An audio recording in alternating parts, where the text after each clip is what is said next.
क्या आप जानते हैं, रावण, जिसे हम अहंकारी और दुष्ट मानते हैं, अपनी मृत्यु से ठीक पहले ऐसा उपदेश देकर गया जो आज भी जीवन का मार्गदर्शन करता है। आइए सुनते हैं रावण का अंतिम उपदेश। लंका का युद्ध अपने अंतिम चरण में था। रावण धरती पर पड़ा हुआ था। उसका शरीर घायल, लेकिन मुख पर अभी भी तेज था। श्री राम ने लक्ष्मण से कहा, लक्ष्मण, यह रावण कोई साधारण शत्रु नहीं है। यह महापंडित, विद्वान और शिव का परम भक्त था। जाओ और इसके अंतिम क्षणों में इसका ज्ञान सुनो। मृत्यु के समय दिया गया उपदेश अमृत के समान होता है। लक्ष्मण पहले संकोच में थे। मन में सोचा, मैं अपने शत्रु से क्या सीखूं?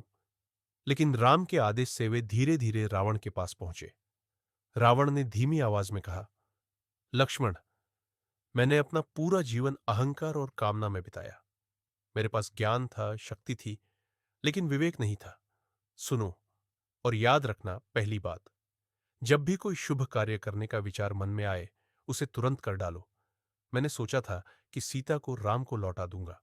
मन में कई बार विचार आया, लेकिन हर बार उसे टाल दिया। आज वही मेरी हार और मृत्यु का कारण बना है।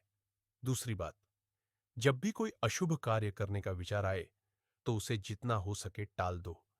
लेकिन मैंने सीता हरण का निर्णय तुरंत कर लिया। उस एक भूल ने मेरे पूरे वंश को नष्ट कर दिया। लक्ष्मण, ज्ञान, बल और विद्या तभी सार्थक है जब वे धर्म और विवेक के साथ जुड़ी हों, वरना वे विनाश का कारण बन जाते हैं। लक्ष्मण ध्यानपूर्वक सुन रहे थे। उनकी आंखों में आंसू आ गए। उन्होंने अनुभव किया कि शत्रु भी कभी कभी जीवन का सबसे बड़ा शिक्षक बन सकता है। भाइयों और बहनों, रावण का यह अंतिम उपदेश हमें यही सिखाता है, अच्छे कार्य को कभी भी टालना नहीं चाहिए, क्योंकि समय निकलने पर अवसर भी निकल जाता है। और बुरे विचारों को तुरंत रोक देना चाहिए, क्योंकि एक छोटा सा बुरा निर्णय भी जीवन को नष्ट कर सकता है।